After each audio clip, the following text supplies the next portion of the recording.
آنے کی درخواست قبول فرمائی۔ آپ کی 12 کی 12 کتابیں اس وقت بھی میری میز پر موجود ہیں اور میں نے ان سے اس کیس میں بہت رہنمائی لی ہے۔ یہ فرمائیے کہ شرعی نقطہ نظر سے کیا ایک مسلمان لڑکی کا غیر مذہب میں نکاح جائز ہے؟ اہل کتاب میں جائز تو ہے، لیکن ایسا نہ ہو تو بہتر ہے۔ وضاحت فرمائیے گا۔ ناپسندیدہ ہے خدا کی نظر میں، لیکن ناپسندیدہ تو شراب پینا بھی ہے، جھوٹ بولنا بھی ہے۔ ہم شرابیوں کو یا جھوٹوں کو اسلام سے خارج تو نہیں کر دیتے۔ اس بچی کے بیان کی جو نقل آپ نے مجھے عنایت کی تھی، میں نے اسے بہت غور سے پڑھا ہے۔ اس کیس میں تو جائز ناجائز کا سوال ہی پیدا نہیں ہوتا، کیونکہ یہ لڑکی تو مسلمان ہی نہیں ہے۔ کیا فرما رہے ہیں مولانا آپ؟ اس کے باپ کا نام حسین شاہ ہے، سید ہیں۔ بس کیا صرف نام مسلمانوں والا ہونا کافی ہے؟ عیسائیوں کے ملک میں پیدا ہوئی، عیسائی عورتوں نے اس کی تربیت کی، نام عیسائیوں والا رکھا گیا، باپ نے بغیر شادی کے اسے مائیں لا کے دی، اور آپ اس پر یہ الزام لگا رہے ہیں کہ یہ غیر اسلامی کام کر رہی ہے۔ سبحان، یہ تو ویسا ہوا کہ کسی کے ڈاکٹر بننے سے پہلے آپ اس پر اعتراض کریں کہ اسے آپریشن کرنا نہیں آتا۔ تو آپ کے خیال میں قصوروار کون ہے؟ ایک ہیں اس بچی کے والد صاحب، اور دوسرے ہیں ایک محترم مولانا صاحب، جنہوں نے اسلام کی ایک نہایت غلط تصویر دکھا کے اس بچے کو جذباتی کیا اور اسے ثواب کا لالچ دے کے اس سے گناہ کروایا۔ گویا آپ یہ کہہ رہے ہیں کہ ایک باپ اپنی بیٹی کی شادی اپنی مرضی سے نہیں کر سکتا؟ صرف اپنی مرضی سے ہرگز نہیں۔ اور اسلام ایک لڑکی کو اپنی مرضی سے شادی کرنے کی اجازت دیتا ہے؟ اجازت؟ حق ہے اس کا، پیدائشی حق۔ حدیث کی کتاب کھول کے دیکھیے، ناسائی والیوم 2 چیپٹر کتاب النکاح ورق نمبر 403۔ نبی کریم صلی اللہ علیہ وسلم کے پاس ایک عورت آئی، کہنے لگی یا رسول اللہ، میرے والد نے مجھ سے پوچھے بغیر میری شادی کرا دی تھی، مجھے اپنا خاوند پسند نہیں ہے، میں کیا کروں؟ ایک لمحے کا توقف کیے بغیر آپ نے فرمایا میں ابھی تمہارا نکاح ختم کیے دیتا ہوں۔ وہ بولی بس رسول اللہ، مجھے طلاق نہیں چاہیے، میں صرف اپنا حق معلوم کرنا چاہتی تھی۔ حدیث کی دوسری کتاب کھولیے، بخاری شریف والیوم 3 چیپٹر کتاب النکاح ورق نمبر 94۔ خنسا بنت خزام کہتی ہیں میرے والد نے مجھ سے پوچھے بغیر میری شادی کرا دی، مجھے خاوند پسند نہیں تھا، میں رسول اللہ کے پاس گئی، انہوں نے فوراً وہ نکاح منسوخ کروا دیا۔ لیکن مولانا آپ یہ کیوں اپریشیٹ نہیں کر رہے ہیں کہ حسین شاہ نے کس مقصد کے تحت اپنی بیٹی کی شادی کی تھی؟ اور مولانا طاہری نے تو سرمد کو، جو کہ ایک ناچنے گانے والا، جینز پہننے والا مغرب زدہ نوجوان تھا، اسے اسلامی حلیے میں ڈھال کر ایک عاشق رسول بنا دیا۔ حلیہ؟ اسلامی حلیہ اور گانا بجانا یعنی موسیقی، دونوں بہت اہم موضوع چھیڑ دیے ہیں آپ نے۔ پہلے آئیے موسیقی کی طرف۔ دلائل کا ایک انبار ہے میرے پاس موسیقی کے حق میں، لیکن میں صرف ایک دلیل دینا چاہتا ہوں جس کے بعد دوسری کوئی دلیل ہو ہی نہیں سکتی۔ آپ یہ بتائیے کہ آج تک دنیا میں پیغمبر کتنے اتارے گئے؟ جی 1,24,000۔ اور ان 1,24,000 میں سے کتابیں کتنوں پہ نازل ہوئیں؟ جی صرف 4 پر۔ گویا یہ تو طے ہو گیا کہ یہ 4 باقی 1,23,996 پیغمبروں سے زیادہ برگزیدہ ہیں۔ بے شک ان 4 کو اللہ نے معجزے عطا کیے۔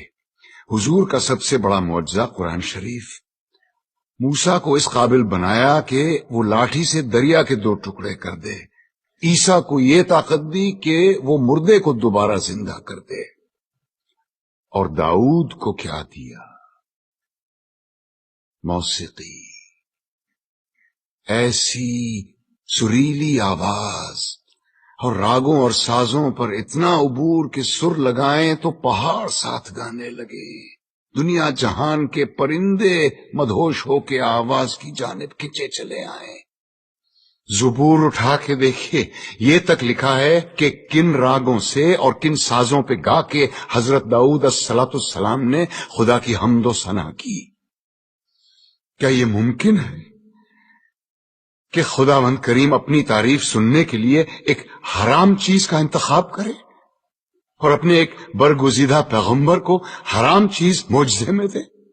کیا یہ ممکن ہے کہ نبی کریم صلی اللہ علیہ وسلم موسیقی کو حرام بھی سمجھیں اور حضرت عائشہ رضی اللہ عنہا سے یہ بھی پوچھیں کہ برات جس قبیلے میں گئی ہے وہ انصار ہیں اور انصار موسیقی کے بہت رسیا ہوتے ہیں، کیا تم نے برات کے ساتھ کچھ گانے والیاں بھی بھیجی ہیں یا نہیں؟ کیا یہ ممکن ہے کہ وہ موسیقی کو حرام بھی سمجھیں اور ابو موسیٰ اشعری کی قرت سے خوش ہو کر اس سے یہ بھی کہیں کہ لگتا ہے تمہارے گلے میں تو داؤد کا ساز رکھ دیا گیا ہو؟ اب آئیے حلیے کی طرف۔ آپ نے کہا جینس زدہ نوجوان یا اسلامی حلیہ۔ افسوس، صد افسوس، ہم نے معاشرت اور مذہب کو آپس میں کیسا گڈ مڈ کر دیا ہے۔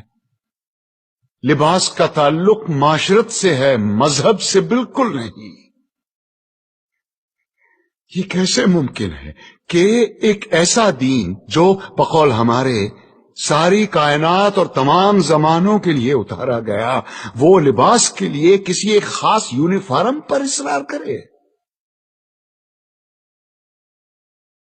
اور ہم اتنے معصوم ہیں کہ الاسکا کے برفیلے میدانوں میں یا نیوزی لینڈ کی منجمد پہاڑوں میں بھی اگر کوئی اسلام قبول کرے تو ہم اس سے کہیں گے کہ اسلام کی تعلیمات تو ہوتی رہے گی، پہلے شلوار پہنو اور اسے ٹخنوں سے اوپر رکھو۔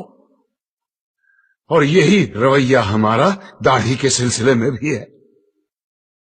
لیکن داڑھی تو مولانا آپ نے بھی اتنی لمبی رکھی ہوئی ہے۔ الحمدللہ، مگر اپنی مرضی سے رکھی ہے، دین نے فرض نہیں کی مجھ پہ۔ دین میں داڑھی ہے، داڑھی میں دین نہیں۔ سنت موقدہ ہے، رسول اللہ کی تھی، جو عاشق رسول ہے وہی داڑھی رکھتے ہیں۔ بالکل درست فرمایا آپ نے، لیکن داڑھی عشق کا آغاز نہیں، انتہا ہے بیٹے۔ عشق جب انتہا کو چھوتا ہے تو عاشق کا جی چاہتا ہے کہ وہ بھی دکھنے میں اپنے محبوب جیسا بن جائے۔ کیا خوب کہا ہے کسی پنجابی صوفی شاعر نے، سیونی مینو رانجھا آکھو ہیر نہ آکھو کوئی۔ کہیں ہم غلطی تو نہیں کر رہے ہیں کہ عاشق کا پہلا قدم عشق کی آخری سیڑھی پہ رکھوا رہے ہیں؟ کیا وجہ ہے بیٹے کہ اتنے لمبی لمبی داڑھیوں والے 3-3 4-4 حج کیے ہوئے حاجی صاحبان اسمگلنگ کرتے یا جھوٹ بولتے عام نظر آتے ہیں؟ وجہ یہ ہے کہ مجھ جیسے ناسمجھ عالم سارا زور داڑھی رکھنے اور شلوار پہننے پر ہی دیتے ہیں۔ کہیں ہم غلطی سے عاشق رسول کے بجائے عاشق ابو جہل تو نہیں پیدا کر رہے ہیں؟ کیونکہ داڑھی تو ابو جہل کے بھی تھی، لباس بھی وہی تھا جو رسول اللہ زیب تن فرماتے تھے۔ ترتیب الٹی ہے بیٹے، پہلے ظاہر نہیں، پہلے باطن کو ٹھیک کرو۔ اندر آگ لگاؤ، باہر خود بخود آئے گی، ورنہ یہی ہوگا کہ لوگ حرام کی کمائی جیب میں ڈالے حلال گوشت کی دکان ڈھونڈتے پھر رہے ہوں گے۔ اسلام یا میوزک اور اسلام یا پتلون میں سے یا نکال دو۔ یہ مت بھولو کہ اس ملک میں اسلام کی سب سے زیادہ خدمت دو ایسے آدمیوں نے کی ہے جن کے داڑھی بھی نہیں تھی اور جو کوٹ پتلون پہنا کرتے تھے، محمد علی جناح اور علامہ اقبال۔ آج تم بڑے فخر کے ساتھ ان دونوں کے نام کے ساتھ رحمت اللہ علیہ لکھتے ہو۔ مقدمے کا فیصلہ کل سنایا جائے گا۔ It's Daddy.